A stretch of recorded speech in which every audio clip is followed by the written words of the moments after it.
Ассалаумағалейкум, құрметті қымбаттылар. Лайк басқан қолдарыңыз Кабатулланың қабырғаларын ұстасын. Ал біз сіздерге бүгінгі жаңалықтарды жеткізуді жалғастырамыз. 27 қаңтардан бастап Қазақстанда жаңартылған көші-қон ережелері күшіне енді. Енгізілген өзгерістерге сәйкес елімізге визасыз келген шетелдіктер елде 30 күн ғана бола алады. 6 ай ішінде визасыз келген шетел азаматтарының елде болу мерзімі 90 күннен аспауы керек. Елімізге келген ЕАЭО азаматтары үшін 180 күн ішінде 90 күннен аспайды.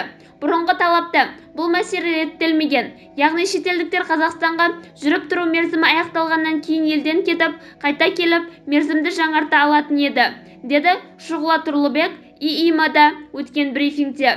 Ол жаңа ереженің уақытша тұру рұқсаты немесе визасы бар шетелдіктерге қатысы жоғын атап өтті.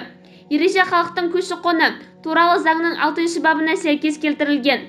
Шетел азаматтарының Қазақстанда жүріп тұру ережесін бұзу фактісі анықталған жағдайда шекара қызметі халықтың көші-қоны туралы заңның 48 бабына сәйкес шара қолданады.